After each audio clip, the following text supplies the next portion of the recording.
Let's go to DUSTWUN. Oh. Okay, I think we're here. All right. All right, so, okay, here we are. Great.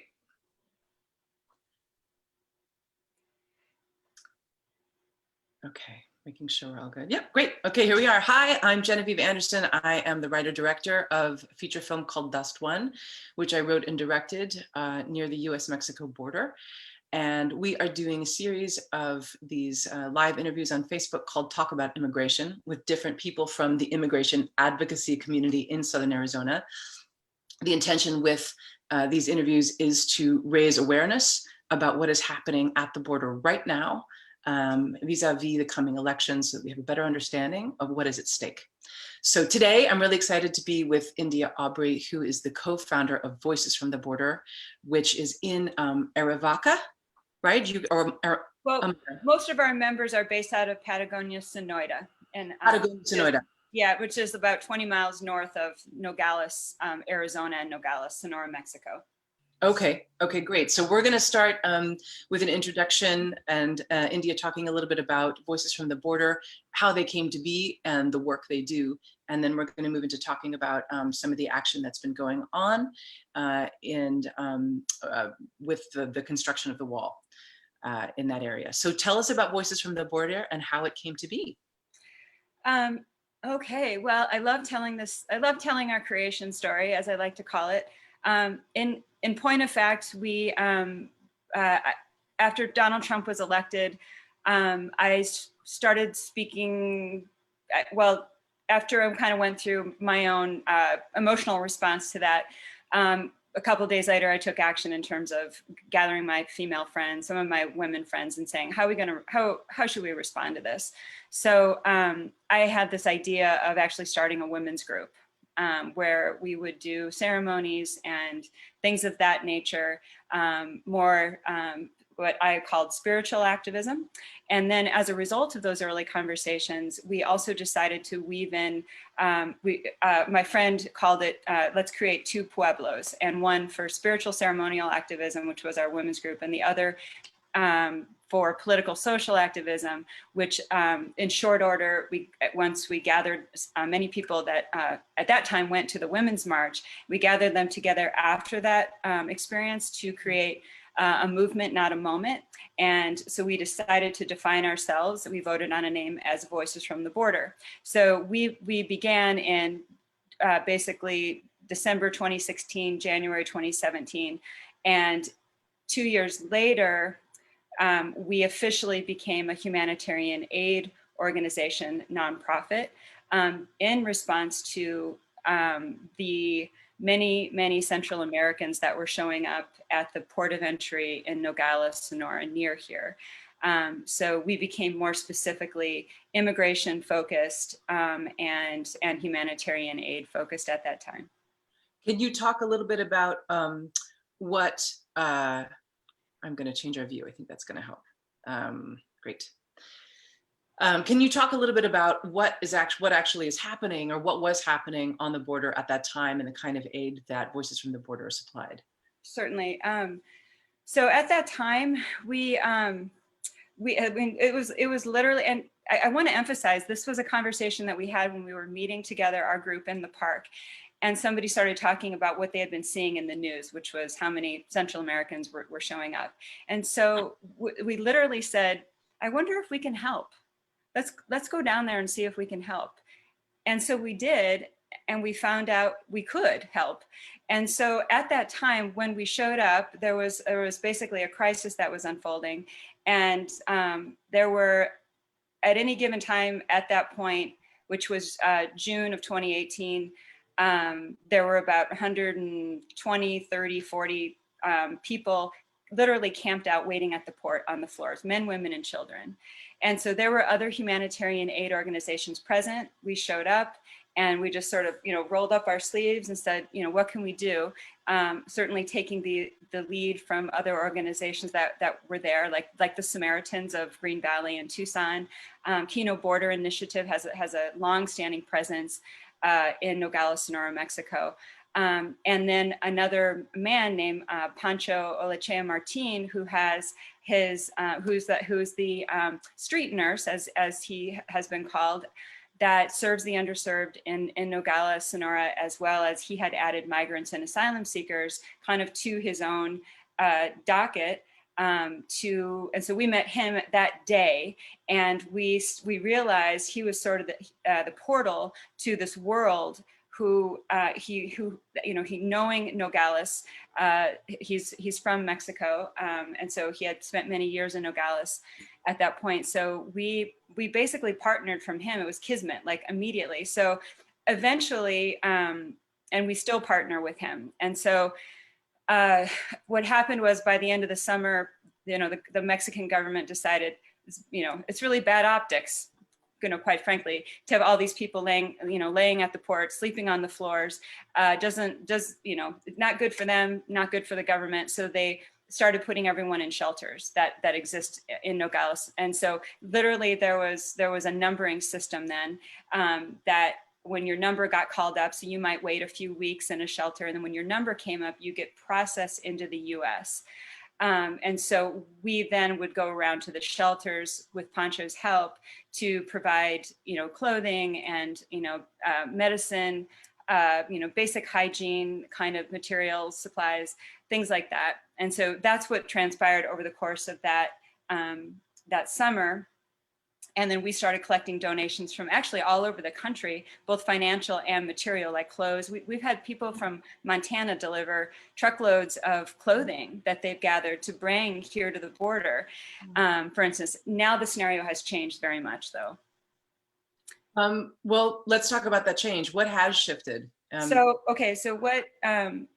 what has changed now as a result of the Remain in Mexico policy, and essentially, and the migrant protection policy, I believe it's called migrant protection, I believe it's policy. Those two actions implemented by the current administration basically have resulted in when a asylum seeker shows up at the border and intends to give a credible fear interview and then be processed for asylum into the United States. Instead of being allowed to do that, they wait at the border. And so that was what was happening as of several months ago now, pre-COVID, that had already been implemented. So they were not allowed to be, most asylum seekers previously would be processed in the US. They'd either go to detention or they would go live with a sponsor, someone who's already in the United States, while they wait for their case for asylum to be heard.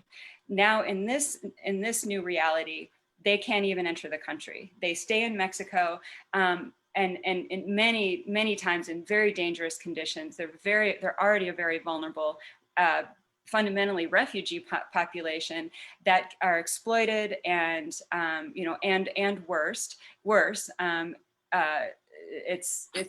It's not safe for them, and they have to stay for extended periods in shelters or on the streets or rent rooms. And then as a result of COVID, the Trump administration basically, use that as an excuse to say, we're not even going to process asylum at this time. So literally the asylum has been frozen in this country. And so no one's even, at that point, previous to COVID, at least people were still, their cases were being heard, but in Mexico, they were setting up these kind of makeshift, courts or whatever, camps to hear these cases. And now it's all been shut down. So organizations like ours, in a nutshell, to just put it succinctly, we've moved from providing humanitarian aid to what was a transient population to what is now a residential population. And so people are basically living, some of them get discouraged, or they just simply can't sustain themselves. So they go back to the dangerous conditions that they were fleeing in the first place. They'll go back to their home countries. In some cases, we've helped fund that, just so at least, that to allay the expenses of them having to get, back to their countries. But mostly we're helping people, rent places to live with their families. And because many of them show up with children, of course, you know, in Nogales, we're doing new things like, you know, buying appliances. And certainly we're doing a lot of medical care as a result of COVID. And you know, it's a very vulnerable population that needs a lot of, I shouldn't say a lot of medical support, but there's, you know, there's so many, you know, we had a situation recently with a migrant who she had a horrible story leading to her getting to the US border from Cuba with her son, and her husband died en route. And she came to the US border and discovered that, you know, she was having internal hemorrhaging, basically, really bad uterine bleeding. And so in her case, for instance, we helped the medical expenses for surgery for her recently. So those are just examples, but that's what we're doing. Is the Mexican government doing anything to help? Are you in cooperation with them at all? Well, the Mexican government has some of the shelters. There is a shelter that we work with called Grupo Beta, and that's a Mexican-run federal shelter that you know, we assist whenever we can, and you know, in terms of donations or what have you. But we have been working with several other shelters in Nogales that are run by or supported financially by churches, actually, and some churches in the U.S. So you know, the Mexican government is certainly doing their part, and we just fit into, you know, wherever our help, our support is productive and received, and wherever we can, we work with whomever will work with us. Okay, that's great that there's actually a network. I'm learning too about how, you know, all these various groups are working in tandem, you know, toward the same goal, which is to help people who are basically going nowhere right now. They can't go back, many of them, and they can't go forward. So, you know, what's to be done? So probably a good segue to talk about the construction of the wall, which is happening right now. And what the event was all about that you went to on the 27th, that was on the, tell me if I'm saying it right, because I've always said Tohono O'odham, it's Thana Otham. Thana Otham. Thana Otham, on their land, on their sacred land. Yes. And what this ceremony was about, what is happening with the wall, and what you saw there. Okay. Well, it was a very big meal, as I like to describe it. It was a really extraordinary experience. So to encapsulate, it was a Thana Otham elder, or Otham, I should say, because there are several branches of the Otham people. I believe there are 5 branches. So, and Thana Otham is one. But this was an elder-led ceremony, a traditional ceremony that took place at sunrise. And so it so happened that I know there were a couple of co-organizers that were part of this that have longstanding non-Indigenous people, friends of mine here locally in Patagonia, that have longstanding ties with the Otham people. So they helped organize this prayer ceremony, because the idea was to also bring in some local ecumenical support as a show of solidarity for the Otham people, praying and doing ceremony in their traditional way. So there were a couple Carmelite contemplatives, as Sister Tessa Bilecki and Father Dave Denny were there as part of that support. But basically, the events of the morning were very, very interesting and dimensional. And I was part of the going to retrieve the water, to collect the water in a gourd that was used later in the water ceremony. And after that, we did that right away at sunrise. We were waiting for the prayer runners to arrive at the U.S.-Mexico border. So we were within a stone's throw. That we could see the bollard walls, all the construction material that was laid out in that area. That was ready to be. The construction crews. This was a Sunday, so the construction crews would be back the next day on Monday. But these prayer runners, which is a ceremonial kind of a run. This is not a track team. This is actually, it's literally a prayer run. And they have spiritual guides and mentors that run with them. And these are youth, basically. It's teenagers, young adults that do this run. And they started roughly 35 miles equidistant of the US-Mexico border. So there was a group in the south and there was a group in the north. Wow. And the actual ceremony, the prayer run ceremony, started Friday night. They started running Saturday morning. So they were running in periods throughout the day, Saturday, and then also Sunday morning, they did their final leg and met at the border. And there was an exchange of water. So we had Mona Palaka there as well, who was she is part of the International Council of the 13 Indigenous Grandmothers, and she is Havasupai. Her mother's Havasupai. I believe her father is Hopi, and she represents the people of the Colorado River. So she brought the water. She brought water from Colorado River. Wow. And so part of and as I understand it, it was the runners that brought some water from Quitobach, which is, as it was told to me, a sister spring in Mexico. And so this water was actually used as symbolic of healing the springs at Quito Baquito. And so, and I will go so far as to say, this is my interpretation, that because of the dimensionality of prayer ceremonies such as this, it's not just a symbolic gesture. I mean, it is symbolic, but I would say it's even more than that, because I believe that there's, the way that ceremony and prayer in these indigenous traditions, it is alive and it is interactive. Wow. So, this bringing of these waters to this, to restore and recover and heal this very, very sacred and deeply spiritually significant spring was also, an act of, the possibility of alchemically healing that water and restoring that water at that spring. So I think it's more than just symbolism. It becomes alive and it becomes real. And so that's, again, I want to be careful that I'm not translating a ceremony, that isn't appropriate, but these are my interpretations of what I understand and have experienced in these kinds of ceremonies. Well, let's talk about what necessitated the healing. The spring itself has been utilized to create concrete, right, for the construction of the wall. Is that correct? Yes, it has. So this area has been inhabited by the Otham people, and for at least 8,000 years, maybe more.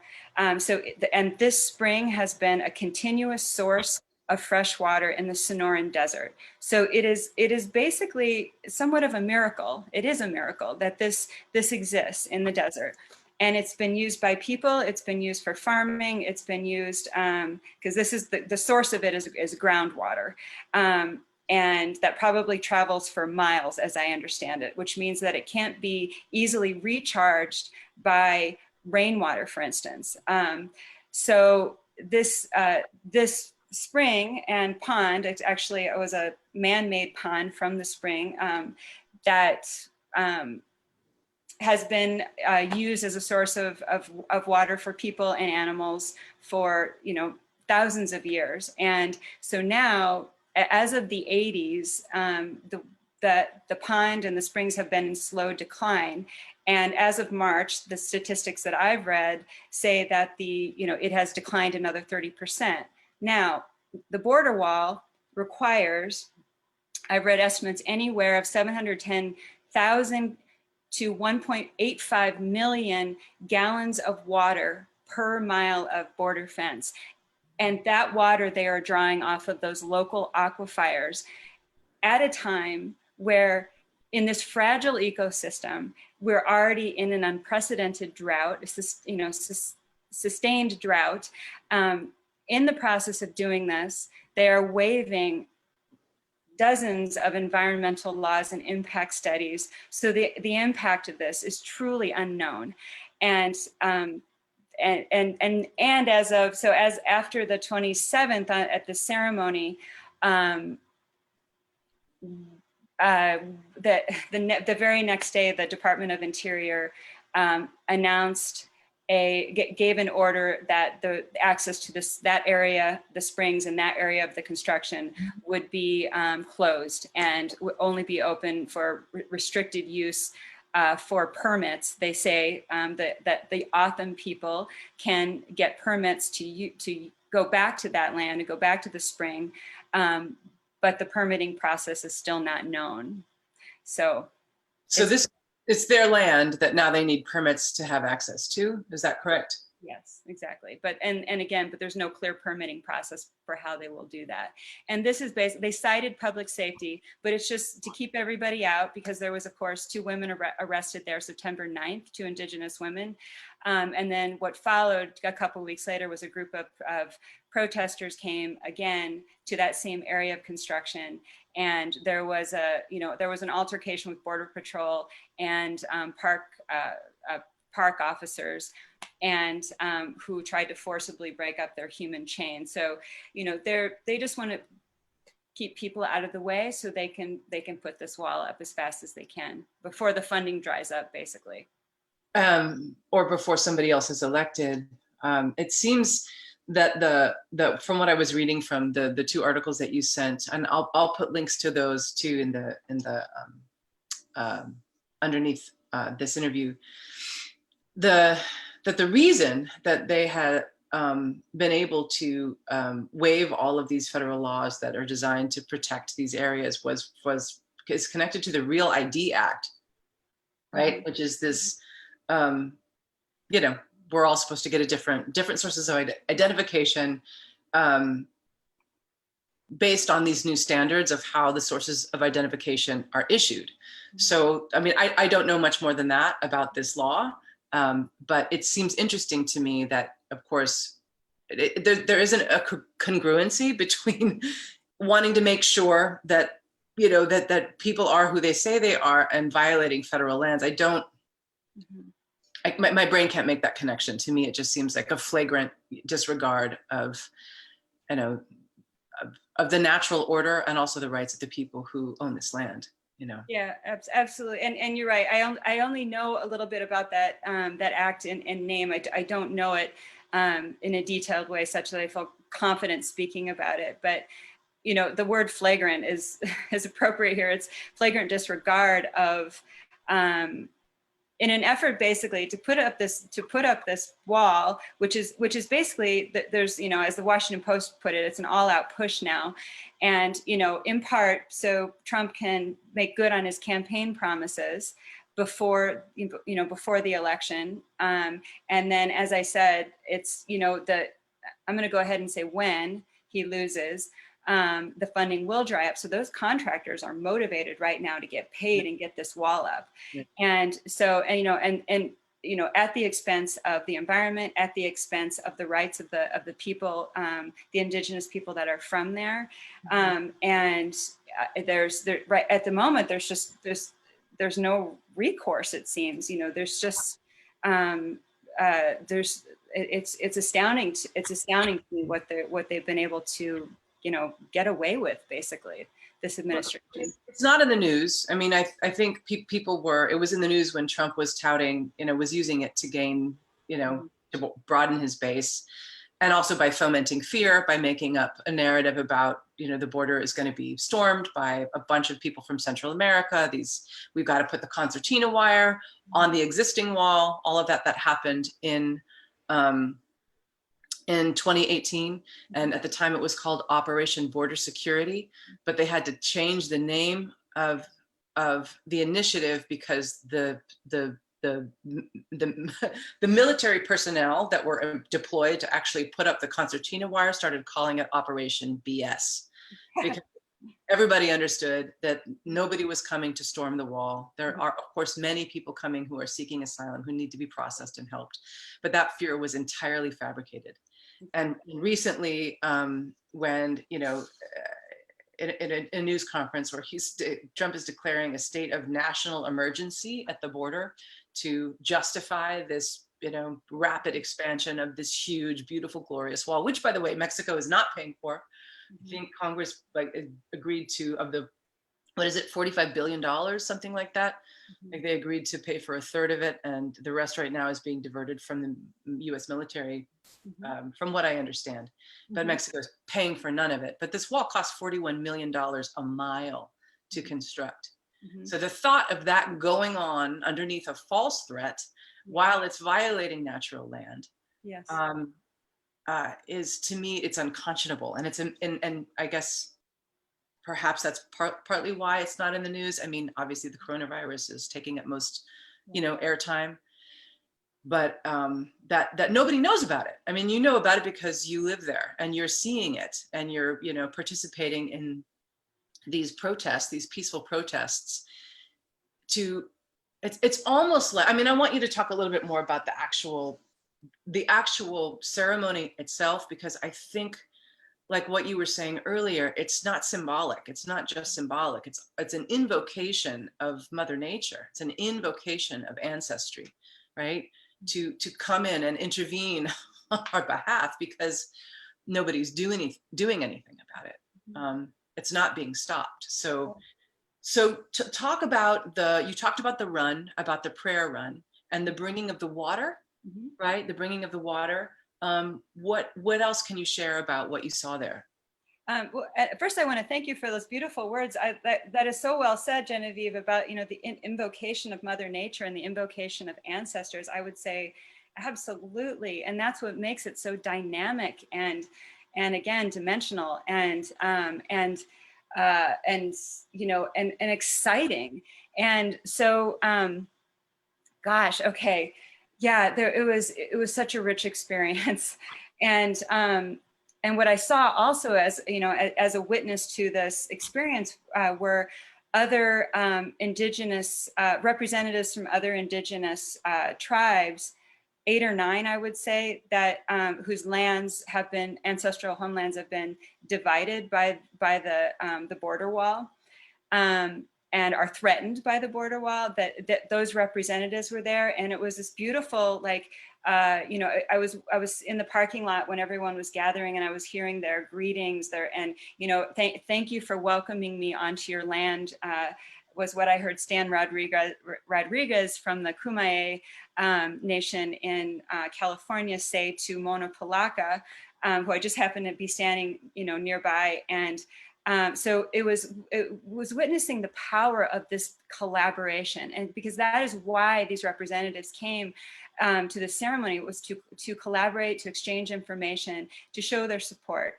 And I felt witness to something much, much bigger that was happening. So the prayers, so let me just say this: the ceremony, the water ceremony itself, and when the prayer runners arrived and they went back to the springs, that was all Indigenous people. The group of us who were non-Indigenous stayed back, and so they went to do their to make their prayers and sing their songs. Now, what was really interesting is that later that afternoon at the panel discussion called the Healing the Border Project, that I attended, this was a group discussion led mostly by elder women, of Indigenous elder women. And Lorraine Eiler, who was there at the ceremony that morning and participating in the water ceremony, she reported to the audience at this discussion that she had gone to the springs that morning, and for the first time in a long time, she said the springs looked well. She said a switch, she said, I don't know what switch got flipped on and off and on and off again and back on. She said, it was this pretty much verbatim were her words, that somehow the spring looked like it was recovering. And she said that she reported that the birds and the mud turtles were participating in the ceremony, and the mud turtles were swimming in circles in response to their singing. And so the Sonoyta pupfish and the Sonoran mud turtle are two endangered species that live at Quito Baquito Springs, and they don't live anywhere else in the US. And so the significance of that is, you know, I love that. It just warmed my heart, and I thought, this is what's possible, that this, you know, we like miracles abound. And they, you know, they believe as a result of this ceremony, they're, you know, they feel that, as I understand it, the prayers have been made, the prayers have gone up. Let the prayers do their work, and then they will be divinely guided to know what's next. Because, you know, this is a bit of a long game, and knowing how to respond to the US policies at, you know, as they're unfolding right now in real time, they're really looking for that dimensional support and ancestral support, as you said, and divine support, creator support, as they refer to God as creator. And that's what these ceremonies are about. It is, as you say, it is the invocation of that. It is, and it is the interaction of that. Like, it is not, this is not praying to something, it's praying with something, praying with each other in community, and praying with creator, and really engaging in this, in a relationship, in a sacred relationship. And part of that sacred relationship is the protection of, and the respect for the natural environment that was entrusted to them, which is their homelands and these beautiful, miraculous springs. And if I could say one more thing on this subject, 'cause I feel so passionate about this, that, you know, we non-Indigenous people need to recognize their right to religious freedom and spiritual practice as being as significant and important and valuable and worthy of protection as much as our own. And this spring is not just a place they go to pray and do ceremony. It is actually regarded as healing water. And so to that end, I can say that the equivalent, and my thanks to my friend Lori Monti, who is one of the co-organizers of the events on Sunday. She mentioned to me that the springs in Lourdes, France, the sanctuary of Our Lady of Lourdes in France, is considered, it is a place where people are still making pilgrimages to heal, because the springs in the grotto there are sacrosanct. They're attributed to miracles of healing. Now, we would never, ever, ever think of putting a border wall around a place like one of our Catholic shrines. We would not do that. So we need to regard places like Quito Baquito Springs as being just as sacred, just as holy and inviolable as this sanctuary, for instance, in France, to make the comparison. Oh, it's beautiful. And it's, I want to go back to the wall, because it's important to, I think, to bracket the utility of this wall, because we get stuck in the rhetoric and the narrative of, you know, they're coming and they're invading, and you know, it's a very, very fear-inducing kind of narrative that we have to protect ourselves from the bad guy, right? And what's interesting about there aren't masses of people storming, and most of the drug activity, Trump says, the rapists and the murderers, they're coming through the ports of entry. Yes. Right? They're not going, they're building tunnels underneath. They're highly sophisticated. They've got lots and lots of money. The people going out further and further out into the desert are, you know, people looking for work, people who need to be reunited with their families. And again, the United States understands that prevention by deterrence means they will go into the desert and they will die. And that's how we take care of that. Exactly. We turn a blind eye to it. So building more walls is actually, it's all for show. It is.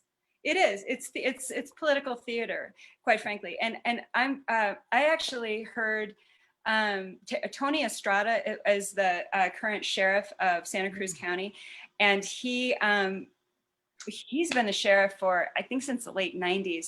he was born in Sonora, and I'm sorry, Nogales, Sonora.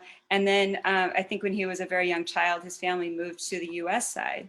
So he's been the sheriff here. And I heard him speak. Because Patagonia actually became what's called we joined the No Border Wall community coalition a couple of years ago.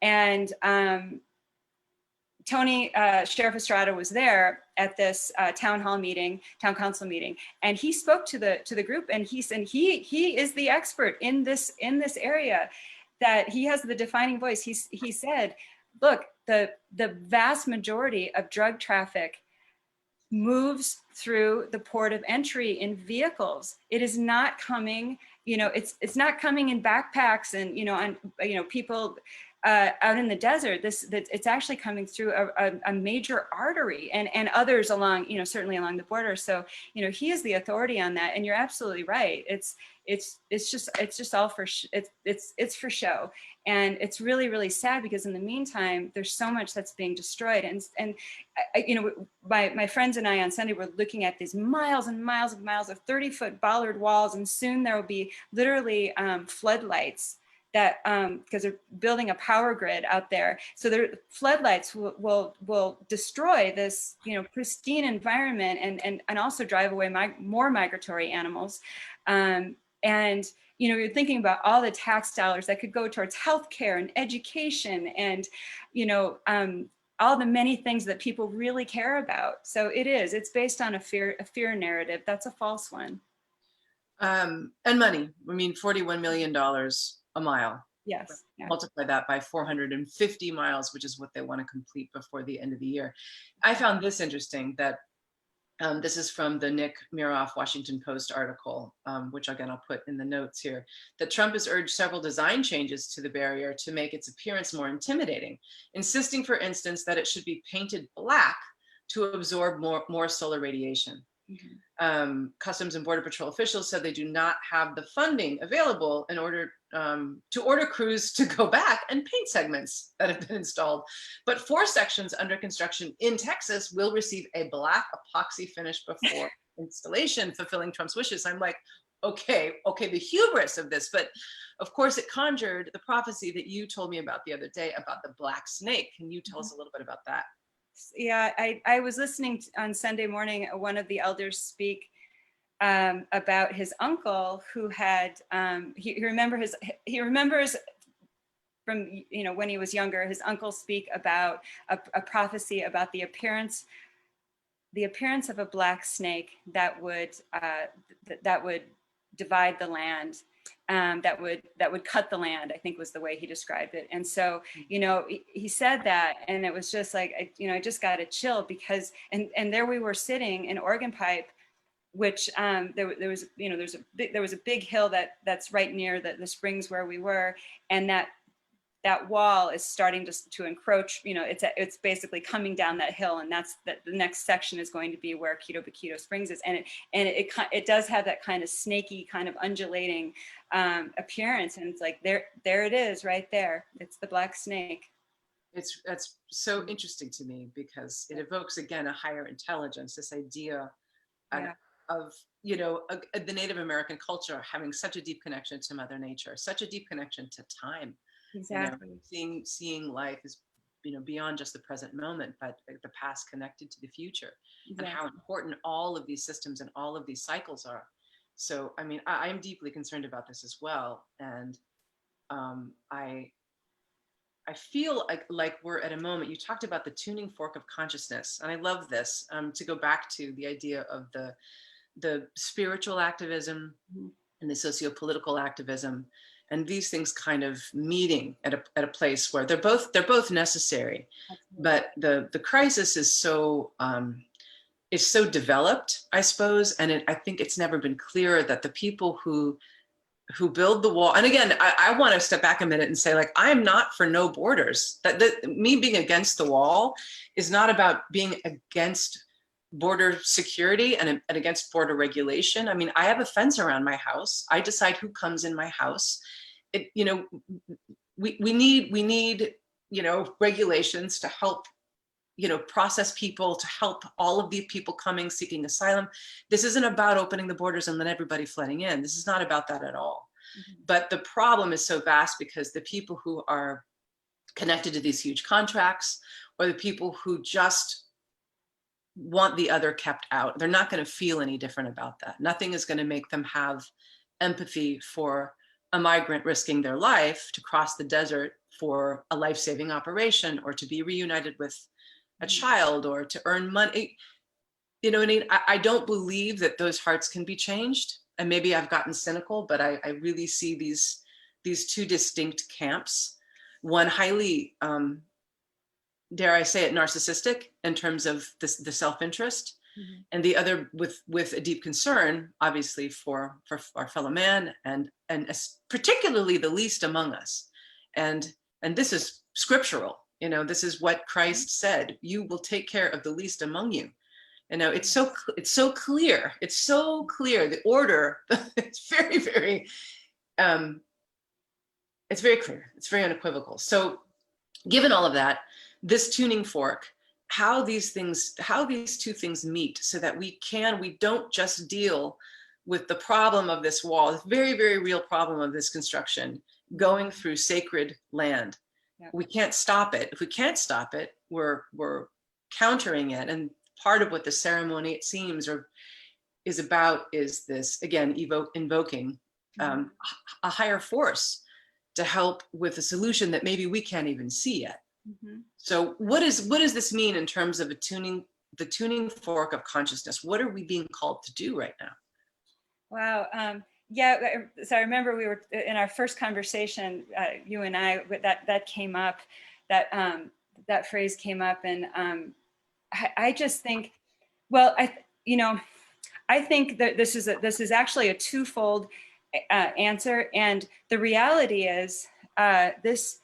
Gosh, I've heard it say existential crisis, but it's more than existential at this point. And I could talk for a long time on, because I've heard so many stories, real stories, in their own words, of people fleeing. It's not just about jobs anymore. It's not just about wanting a better life. These are people that literally, when your house is on fire, you flee in the middle of the night and you leave everything. And these stories are so horrific and so violent and awful that, that I challenge anyone to not be able to put themselves in that place and say, yeah, okay, I would risk this really dangerous journey with my child, because if I stay, first of all, my child will die, and I will likely die too. I mean, they are protecting their children, they're protecting their own lives. It is, again, I could talk for a very long time about that, but everything I've heard from migrants and asylum seekers themselves matches everything I'm reading about the reality of life in El Salvador, Guatemala, Honduras, and within Mexico as well. And then there's another segment of this, which I won't get into, which is climate refugees. Oh my gosh. And that's, those numbers are going to grow by the many thousands in the coming years. So what that means, this tuning fork of consciousness, is that to be able to, I absolutely agree about what you said about, sort of invoking scripture. I was raised Catholic, and I believe wholeheartedly, which is what drives me to this work in the first place, is that we are our brother and sister's keeper. And so to be able to empathize with another situation is one of the, I think that's what we're being asked to do. That's what we're being required to do, is to be able to value and see, their well-being and their plight as our own, that, the least among us who suffer, that, it's not, whatever happens to them is ultimately happening to us on a pure consciousness level. And we can no longer separate ourselves from that reality. We can no longer separate ourselves based on the color of our skin or any other form of identity, religion, or anything, sexual orientation, and all of these things that we like to put, we like to put ourselves in these tidy little compartments. And we're being asked now to do something, to do something greater. And a very wise friend of mine said, the reward for service is greater service. And I loved that thought. I know, I was like, sort of blew my mind. And I thought, you know what, that's what we're being asked of. That's what's being asked of us every single day in any way that we can. What is the greater service? And so even, you know, there are people like me who happen to live in a place where, you know, they're pretty much at my back door, these, you know, the people that are arriving. So of course, this is what I'm going to, you know, dedicate my form of you know, right livelihood and service to. But anyone, anywhere, even if they can't do the direct work, such as, you know, we are able to do with Voices, they can empathize, they can understand.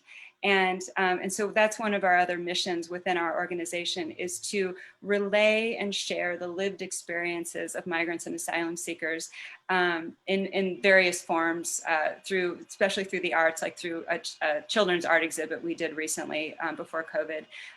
But I hope I've answered your question. There's so many ways I want to answer that, and it's hard to encapsulate it into one linear thought sometimes. But we're being asked to do something now, and each and every one of us, really.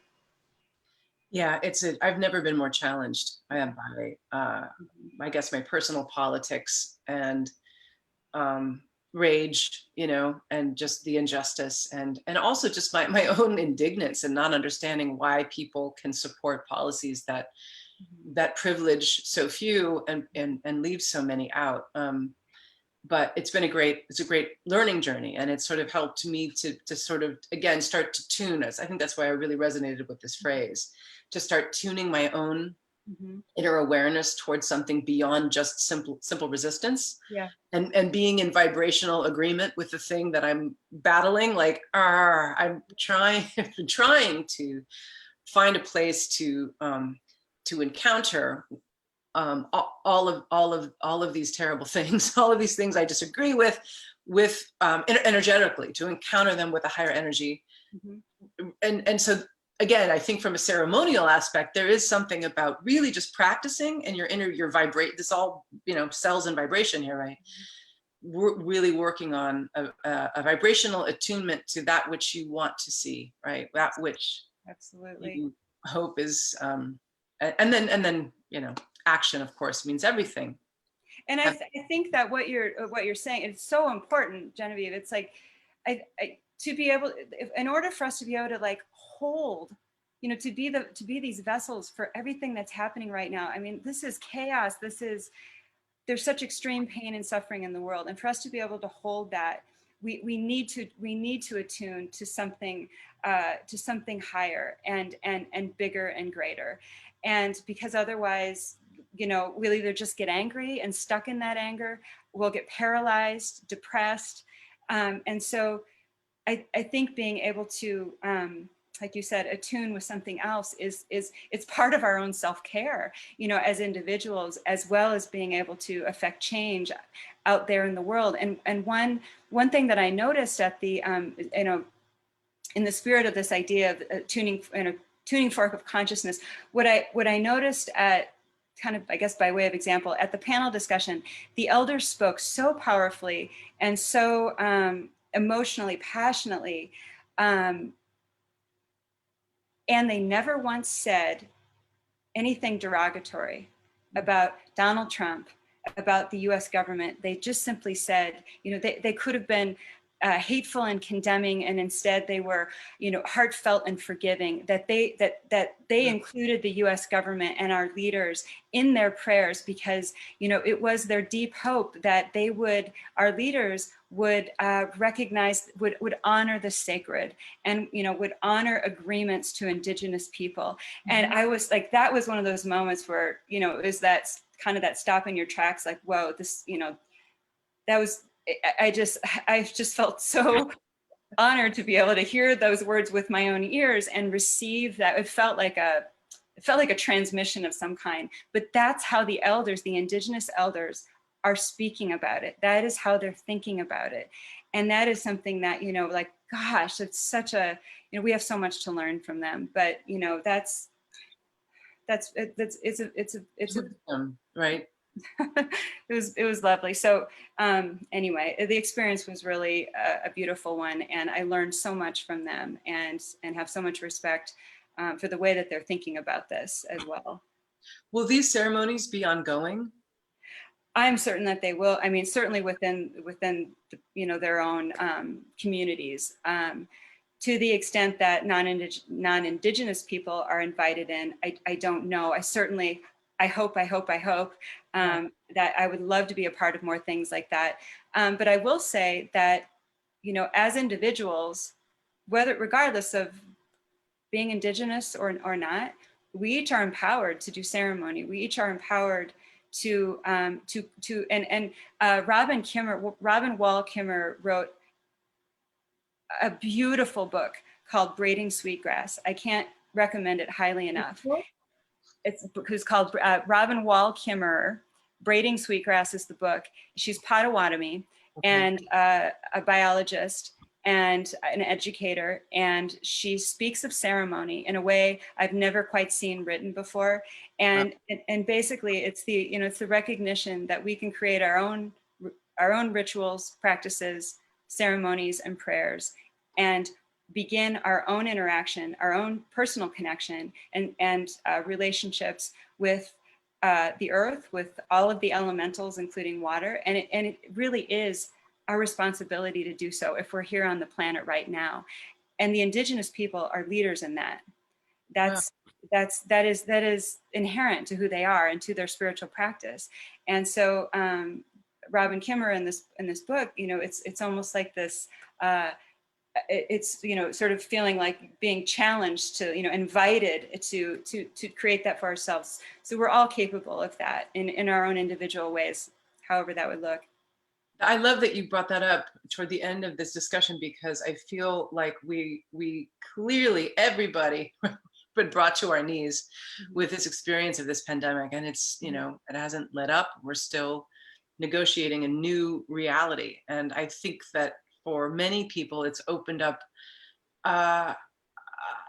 all of these new possibilities for things to do, for ways to see the world, for new practices. So it's in many ways a great time to read something like this, or to start incorporating personal practices that have to do with devotion, or have to do with gratitude, with acknowledgement of a higher order, whatever that is for you. In the interest of solidarity, right? Yes, exactly. And sometimes the best ceremonies are the simplest ones. If it's personal and heartfelt, it's a ceremony. So you can define ceremonies in all kinds of ways. Some of them are more elaborate than others, but they needn't be. And so some of them, and there's another quote, I think by St. Augustine. It was about singing, and he said, those who sing pray twice. And and so that's the Indigenous people, that's a very natural. Music and song are very much a part of their ceremonies always. So that's something that we can do as well. So anyway, so much to think about. Like I said, we'll put links in the notes to our two articles that I mentioned, and then to Voices from the Border, to your website. And then anything else? Is there anything that you could supply to help people know how to get involved with Voices from the Border? Oh, thank you for that opportunity. Yeah, we have a Facebook page, Voices from the Border. It's a public page, so go check us out. And we've talked today a little bit more about the border wall and kind of these other matters. A lot of what's shared on our Facebook page is information, media information, accurate sourcing about immigration policies, photos of our work in Mexico, and things of that nature. So that gives a little bit more of an overview of kind of what we do through interacting with our Facebook page. You can email us at voicesfromtheborder@gmail.com. and just say, hey, I'd like to be on your newsletter, and just give us your email address, your name and email address, and we'll add you to our newsletter, which we write and release roughly monthly. And then finally, and you can also find us through Messenger on the Facebook page. And if you are interested in getting involved, please reach out to us. And mightycause.com. We currently don't have our own website yet. We're working on that. So at mightycause.com, If you go on their website and just do a search Voices from the Border, our page comes up on that website. And then there's an archive of photos and information about us and ways to donate if you're interested in donating. Oh, that's great. I love it. Well, this has been so illuminating for me, and I really appreciate you taking the time. And I want to let people know too, just to reiterate, that DUSTWUN is available for organizations who want to have events for their constituencies or fundraisers. We have the ability to show the film online and then do live Q&A with cast and crew. So anybody who's interested in that, just let me know. I am. I think I need to talk about that. Let's talk. Awesome. India, thank you so much for this. I really appreciate this time. It's wonderful to get to know you more. You as well. This was really fun, actually, a really fun conversation, insightful. Thank you for your insight. And I hope you move back to Tubac someday. Oh, I will. Yeah, that's the certainty. But hopefully I can meet you at Thanksgiving. I'll be there. Yes. Good, wonderful. All right. All right. Thank you so much. All right. Bye.